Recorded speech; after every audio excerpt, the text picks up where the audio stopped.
Good morning, my friends, my congregants, and my fellow Americans. I stand before you before the sun has even risen on this eve of the Shabbos to share with you words that are difficult, yet of the greatest importance. I am now concluding the most difficult stage of my professional rabbinical career. Not because of the incredible suffering that I have witnessed and borne during COVID, not because of personal illness, God forbid, but rather because I have struggled with great difficulty over the last 4.5 years to remain apolitical in my pulpit. I believe this is my responsibility. And yet it has been a very difficult time.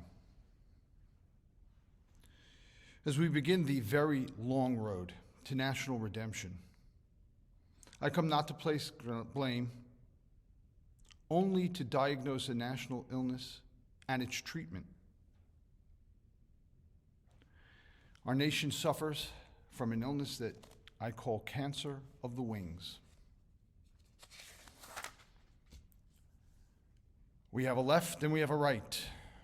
We have Democrats and Republicans, progressives and whatever you want to call the people on the other side. Left and right are not abstract concepts.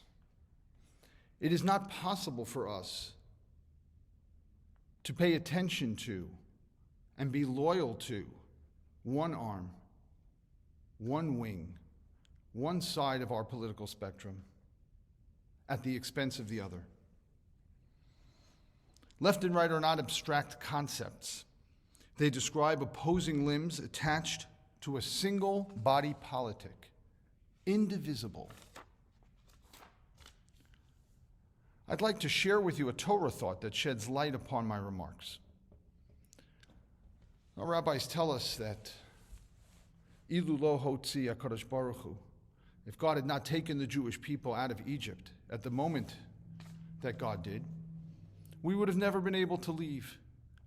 And this is explained, at least on a Kabbalistic level, this is explained that the Jews were in such a state of degradation that they almost entered into the ultimate level of degradation from which they could not have been redeemed. And therefore, at that moment, God took the Jewish people out of Egypt. And the rabbis want to know, why is it? Why is it that we waited till the last minute?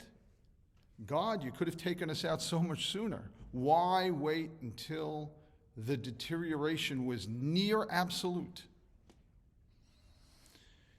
And the answer is the lesson of Kusta de Chiyusa, of the inner spark, the inner element of vitality, of life.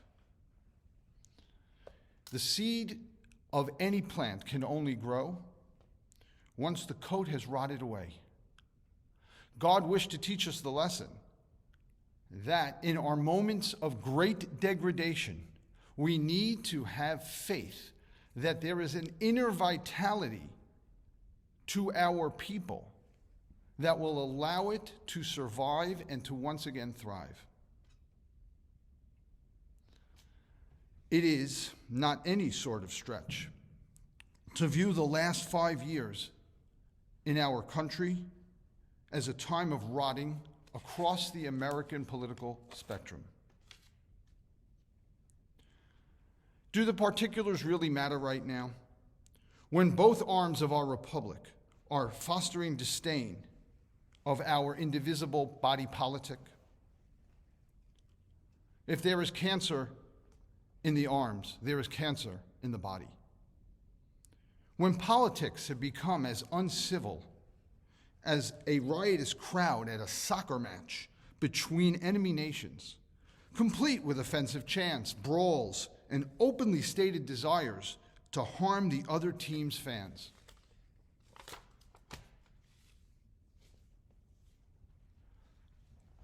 As clergy, I choose to remain responsibly apolitical. All self-aware persons know that there is plenty of blame to go around. Like any cancer to a limb, our cancer of the wings is killing our nation. And listening to one wing saying it's the other wing will only lead to a spread and, I fear, a stage 5 cancer of the very heart of our republic. Let us not be overly dismayed by the cancerous appearance of our nation's arms. The extremes of both arms are ugly, and their cancerous pall is obvious and clear to see. But beneath these lesions are 2 arms of well-intentioned people, all of whom now fear for the health of our nation indivisible. In 2 weeks, our nation will embark on a new course of treatment. Some of us may not like the doctors in charge, but the great resilience of our democracy lies in trusting the process. A great reckoning must begin by our one nation indivisible.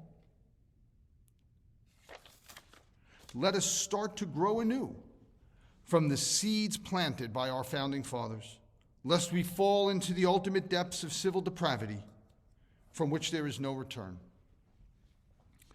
The sun will shine on us again. Our seed will sprout anew, and the great oak that is our republic will once again seed the whole earth with liberty and justice for all. At this time of great division, I ask each of us to remember our pledge of allegiance, a pledge not made to one side or the other of the spectrum, but a pledge made to keep our body politic and our nation healthy, secure, and prosperous. I pledge allegiance to the flag of the United States of America and to the republic for which it stands, one nation, indivisible, under God, with liberty and justice for all. Shabbat Shalom.